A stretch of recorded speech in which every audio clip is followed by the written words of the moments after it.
Ethan had spent years saving up to buy his first home in Oak Ridge Estates.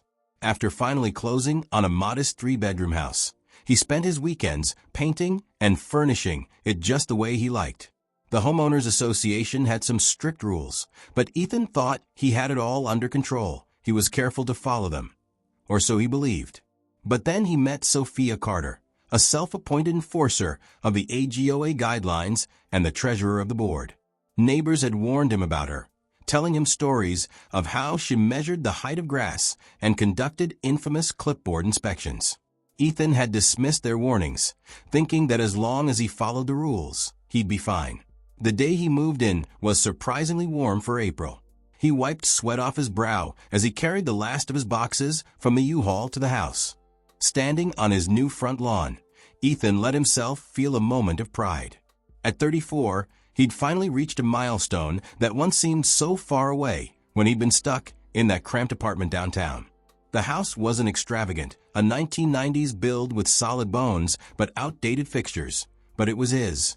"You must be the new owner," a voice came from behind, snapping him out of his daydream. He turned to see a woman in her 50s, with perfectly styled blonde hair and designer sunglasses perched on her nose. Her smile didn't quite reach her eyes as she extended a perfectly manicured hand. "Sophia Carter, HOA treasurer. Welcome to Oak Ridge," she said, her handshake firm. "Thanks, I'm Ethan Lee. Just finished moving in today." Sophia's eyes scanned his property, lingering on the U-Haul. "The association allows moving vehicles for 24 hours only. I assume you'll have that gone by tomorrow."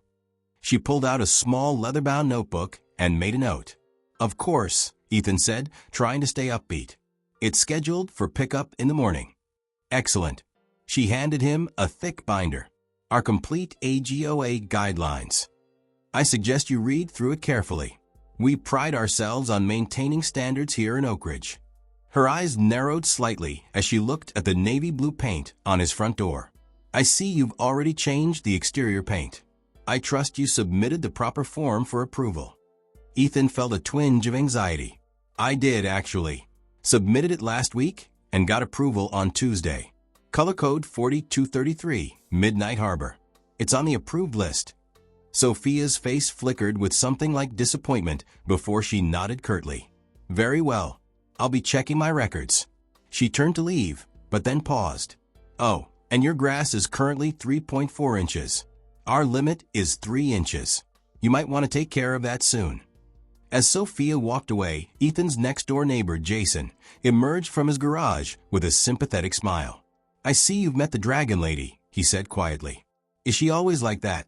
Ethan asked, watching Sophia disappear down the street. Jason chuckled. "That was her being friendly. Wait until she finds something actually wrong." He helped Ethan close up the moving truck. "Last summer, she used a protractor to measure the angle of my garden hose reel and issued a violation because it was visible from the street." "You're kidding," Ethan said, incredulous. "Wish I was. Listen, most of us just try to stay off her radar.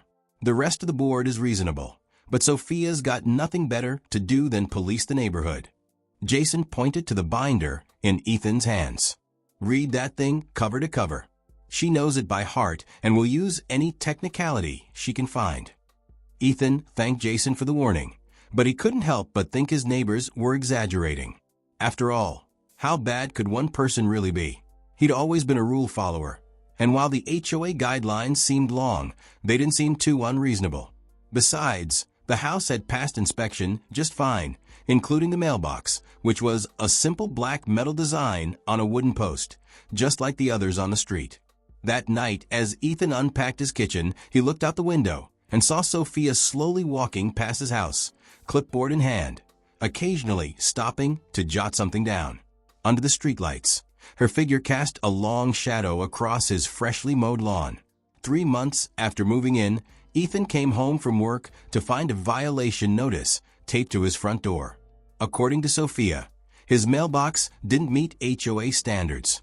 It was the wrong shade of black and 2 inches taller than the regulation height. The notice demanded immediate replacement with an approved model, even though the mailbox had been there when Ethan bought the house. He took photos of other mailboxes on the street that looked identical to his and emailed the HOA board for clarification, but got no response. The bright pink paper stood out against his navy door like a neon sign, declaring his failure to the whole neighborhood. Ethan snatched it down quickly, glancing around to see if anyone had noticed. The paper was warm from sitting in the afternoon sun, the edges crisp, as though the person who had placed it had made sure it was perfectly straight. The notice read violation in bold at the top, followed by his address and the date. In meticulous handwriting, there was a detailed description of his alleged infraction: mailbox in violation of HOA Covenant Section 7.32. All mailboxes must be regulation size, 20 inches maximum from base to top, and painted Oak Ridge Standard Black, #0C0C0C. Current mailbox measures 22 inches in height and appears to be satin black, #100C08. Violation must be corrected within 10 days, or fines of $25 per day will be assessed. At the bottom was Sophia's flowing signature, complete with a little flower dotting the I in Carter. A strange touch of whimsy from someone so rigid about rules. Ethan crumpled the notice in his fist, but then stopped himself. He might need this as evidence if he was going to challenge it. He smoothed out the paper, walked to his mailbox, and gave it another look. It looked exactly like at least 5 others on the street, including Jason's next door. He pulled out his phone, snapped a few pictures of his mailbox from different angles, then walked down the street, taking pictures of the others. Inside, he grabbed a measuring tape from his toolbox and measured his mailbox. It was exactly 22 inches from the base to the top. Ethan double-checked the incher what binder Sophia had handed him when he moved in, flipping straight to section 7.32. The wording was a perfect match with what he'd seen on the violation notice. How had he missed this? The previous owners must have installed a mailbox that didn't comply with the rules, and somehow it had never been flagged. Until now. He opened his laptop and carefully typed out an email to the HOA board. He attached photos showing that every mailbox in the neighborhood looked just like his and pointed out that his home inspection before buying the place hadn't noted any violations. He asked for clarification, wondering why his mailbox was the only one being singled out when so many others seemed fine. He wrote, "Is there a grandfather clause for fixtures that predate the current rules? Or has something changed recently with the standards?" He added, "I'm happy to comply with all HOA guidelines, but it'd be helpful if these rules were applied consistently." With that, he hit send, confident his approach would clear everything up.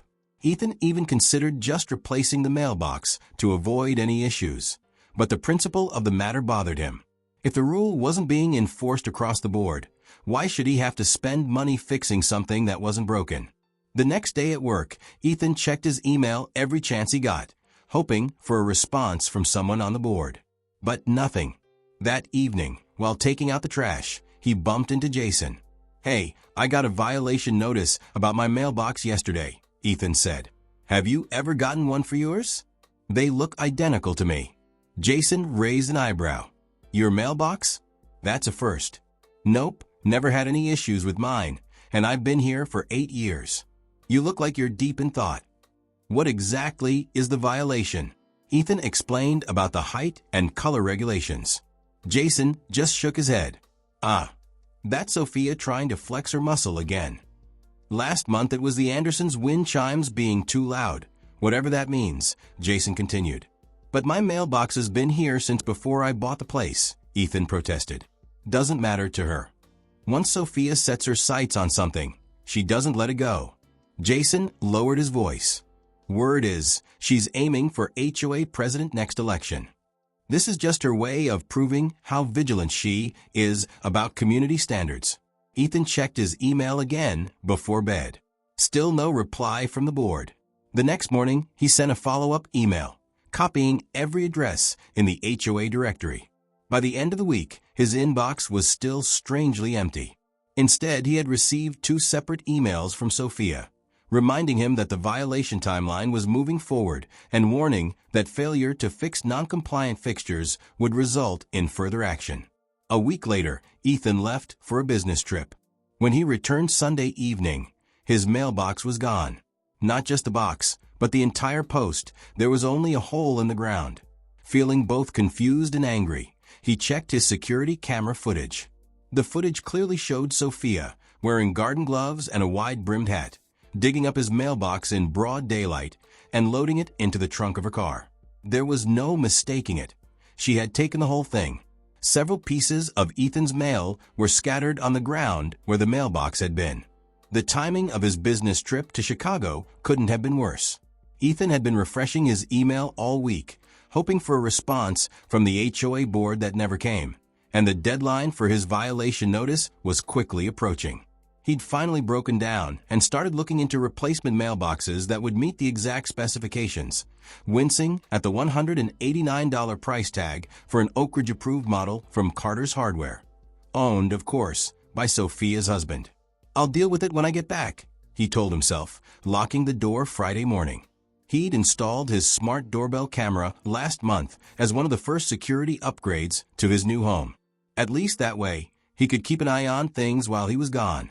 The conference kept him busy, and he barely checked his phone except to order an Uber back to his hotel each night.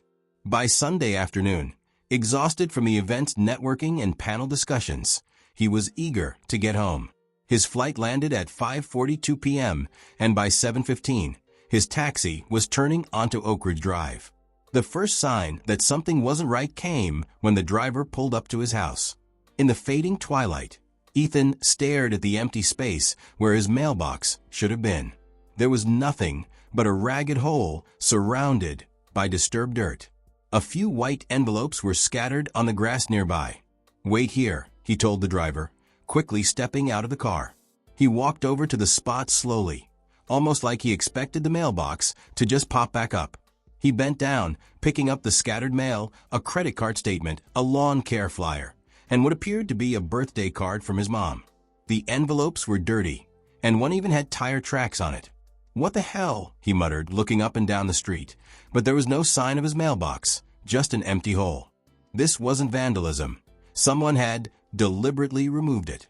Ethan paid the taxi driver and dragged his suitcase into the house, frustration growing with each step. Inside, he dropped his bags and immediately checked the doorbell camera app. He scrolled through the weekend footage, looking for anything out of the ordinary. There it was, Saturday morning, 10:17 a.m. He hovered over the video thumbnail, then clicked play. The footage showed a silver Mercedes pulling up in front of his house. Sophia Carter got out of the driver's side, wearing large sunglasses, a wide-brimmed sun hat, and garden gloves. She looked around quickly before opening her trunk and pulling out a shovel and what looked like a large pry bar. Ethan's jaw dropped as he watched Sophia march straight to his mailbox. First, she tried to wiggle it loose, then began digging around the post base. The camera angle wasn't perfect, but it clearly showed her working for nearly 15 minutes, loosening the concrete footing, and then using the pry bar to lever the whole thing out of the ground. Once it was free, she dragged the mailbox across his lawn, leaving a trail in the grass. A few envelopes fell out as she manhandled it toward her car. Without bothering to pick anything up, she just threw the entire mailbox into her trunk, tossed in her tools, and slammed the lid shut. After taking one last look around the neighborhood, she drove off. "You've got to be kidding me," Ethan muttered, staring at the video again, still in disbelief. Later that day, he checked the footage again and saw the mail carrier pull up. The mailman looked around, clearly confused by the missing mailbox, and ended up dropping Ethan's mail right on the ground, near where the box used to be. Ethan paced back and forth in his living room, phone in hand, trying to figure out who to call. Should he call the cops? The HOA board? A lawyer? This was way more than just a petty neighborhood dispute. She'd stolen his property, and on top of that, she took his mail. He pulled up Sophia's number from the HOA directory and started to dial, but then stopped himself. No, he thought, confronting her while he was this angry wouldn't be smart. He needed to think it through first. Instead, he texted Jason, "You won't believe what happened. My mailbox is gone, and I've got video of who took it." The next morning, Ethan knocked on Sophia's door, his laptop in hand, ready to show her the footage. She opened the door, forcing a smile, her clipboard already in hand. When he brought up the mailbox, Sophia didn't deny taking it. Instead, she calmly explained that the HOA rules allowed them to remove non-compliant items after a warning period. When Ethan pointed out that tampering with mailboxes was a federal crime, she laughed and dismissed him. "This is HOA property, dear. Federal laws don't override our covenant." She refused to return the mailbox, suggesting instead that he buy an approved model from her husband's hardware store. Ethan barely slept that night. Jason had come over to watch the footage and was just as outraged, but he advised caution. "Document everything," he said. "This is bigger than her usual power trips." By the next morning, Ethan had made up his mind. He would confront Sophia directly, armed with the evidence, recording the conversation on his phone for his own protection. He dressed in his work clothes, a button-down shirt and slacks, trying to keep his anger in check and project a sense of professionalism. Sophia's house was at the end of a cul-de-sac, standing out from the others, much bigger with perfectly manicured landscaping that almost seemed designed to intimidate. At exactly 7:30 a.m., early enough to catch her before she left for the day, Ethan rang the doorbell, laptop tucked under his arm and phone recording in his pocket. The door swung open, revealing Sophia impeccably dressed in a linen pantsuit, her hair perfectly styled despite the early hour. Her smile faltered for a moment when she saw who was standing there. "Ethan," she said, quickly recovering. "What brings you by so early?" Almost automatically, she reached for the clipboard hanging by the door. "My mailbox was taken off my property this weekend," he said, keeping his voice steady. "I'd like to discuss that with you." Sophia's expression didn't change. "Yes, I noticed it was gone when I drove by yesterday. Have you reported the vandalism to the police?" Her tone sounded concerned, but her eyes were challenging. "It wasn't vandalism," Ethan replied, opening his laptop. "I have security footage that shows exactly what happened. Would you like to see it?" A flicker of surprise crossed Sophia's face, maybe because he had proof, but she quickly regained her composure. "That won't be necessary." "So, you admit taking it?" Ethan asked. "As HOA treasurer and enforcement officer, I'm authorized to remove non-compliant items after the warning period expires." She lifted her clipboard and flipped through a few pages. "According to my records, you were notified on the 15th. You had 10 days to fix the violation. That period expired last Friday." Ethan fought to keep his voice steady. "You physically took my property without giving me any further notice. You dug up my lawn and took my personal mail." "The mailbox was in violation," Sophia said, waving her hand dismissively. "Section 14.2 of the covenant clearly says the HOA has the right to address violations if homeowners don't correct them in time." "I emailed the board multiple times asking for clarification," Ethan said. "I documented at least 5 other mailboxes on our street that are identical to mine and have also received violations. Why haven't those been addressed?"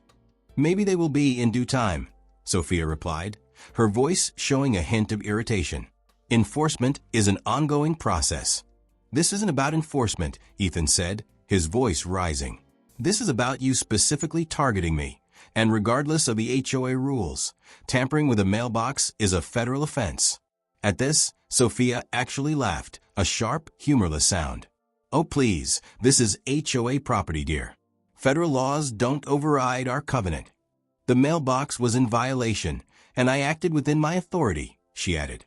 "I want my mailbox back right now," Ethan said, "and any mail that was in it." "That won't be possible," Sophia said, crossing her arms. "The non-compliant fixture has been disposed of according to HOA procedure." "You disposed of my property without my permission," Ethan shot back. "I disposed of a violation of the covenant," she corrected. "If you need a new mailbox, Carter's Hardware carries all the approved models. My husband can help you pick one out." Her smile returned, satisfied. "He's offering the standard model for $199, insulation included." Ethan stared at her, the pieces falling into place. This wasn't just about power or rules. This was about making a profit. "So that's what this is about," he said. "Forcing homeowners to buy overpriced mailboxes from your husband's store?" Sophia's smile hardened. "That's quite an accusation, Mr. Lee. one that could be considered defamatory if you keep repeating it to others. She began to close the door. I suggest you focus on getting your property into compliance rather than making wild allegations. Good day, she added, shutting the door behind her. After doing some research online, Ethan confirmed that mailboxes were indeed protected by federal law and that tampering with them was a serious crime. He filed a report with the local postmaster, providing the security footage as evidence. The postal inspector who took on the case took it surprisingly seriously, explaining that mail theft and tampering with postal property were federal crimes with serious consequences, including hefty fines and jail time. Within days, Sophia got an official visit from postal authorities, who made it clear that her actions had severe legal consequences, regardless of HOA rules. Back at home, Ethan paced his living room, Sophia's smug face still fresh in his mind. He pulled out his phone and started searching for mailbox tampering laws, scrolling through a few results until he found the official USPS section on mail theft and tampering. What he read stopped him dead in his tracks. According to U.S. Code Title 18, Section 1705, anyone who deliberately or maliciously damages, tears down, or destroys any mailbox or receptacle used for mail delivery on any mail route could face a fine or up to 3 years in prison, or both. 3 years, Ethan muttered, staring at his screen. This wasn't just a minor violation, it was a federal felony. He kept reading and learned that mailboxes were considered federal property, and that interfering with mail delivery was something postal authorities took very seriously. With this newfound knowledge, Ethan called the local post office the next morning. He explained the situation to the clerk who answered. "You'll need to talk to the postmaster," she said right away. "This is definitely something we take seriously." 20 minutes later, Ethan sat across from Postmaster Roberts, a no-nonsense woman with silver streaks in her hair and reading glasses perched on her nose. She listened carefully as Ethan walked her through the entire story, from the violation notice to Sophia's blatant theft, jotting down notes on a yellow legal pad. "Do you have the security footage with you?" she asked once he finished. Ethan nodded and opened his laptop, turning it toward her. She watched the video twice, her face growing darker with each frame. "Mr. Lee, what you're describing is definitely a federal offense," she said, removing her glasses. "Tampering with mailboxes is under our jurisdiction, not your HOA's. Even if your mailbox didn't match some neighborhood aesthetic standard, Ms. Carter had no right to remove it without permission from the Postal Service." "What happens now?" Ethan asked. "I'm referring this to our postal inspector," she replied, already typing an email. "They handle cases like mail theft and tampering. With your clear video evidence, I expect they'll act quickly." That afternoon, Postal Inspector Henry Walker called Ethan. He had already reviewed the footage sent by the postmaster and wanted to meet in person for an official statement. "This is pretty straightforward," Inspector Walker said when he showed up at Ethan's house the next day. He was younger than Ethan had expected, probably in his mid-30s, but carried himself with the confidence and authority of a seasoned officer. She removed a mailbox without authorization and interfered with mail delivery. "We take these things very seriously." Ethan gave his statement, along with copies of the HOA violation notice and his emails to the board that had gone unanswered. Inspector Walker took photos of the hole where the mailbox had been and the mail Ethan had gathered. "What about my mail going forward?" Ethan asked. "I don't have a mailbox anymore," he added. "We'll arrange for your mail to be temporarily delivered to the post office until you get a new one installed," Walker reassured him. "And just so you know," Walker added with a slight smile, "the Postal Service has specific rules for mailboxes, but they don't care if it's Oak Ridge Standard Black. As long as it's secure, accessible, and properly labeled, they don't care what shade of black it is." 2 days later, Ethan was working from home when he saw a Postal Service vehicle pull up in front of Sophia's house. Inspector Walker, now in full uniform, and another official got out and headed for her door. From his window, Ethan saw Sophia's usual confident smile shift to confusion, then alarm as she listened to whatever the inspector was saying. The conversation went on for nearly 15 minutes, with Sophia's body language becoming more and more defensive. At one point, she tried to slam the door shut, but Inspector Walker placed his hand on it, clearly insisting that the conversation continue. Eventually, Sophia reluctantly accepted what looked like official paperwork, her face tight and pale. Sophia was fined $5,000 by the Postal Service for tampering with a mailbox and obstructing mail delivery, a federal crime that no HOA rule could override.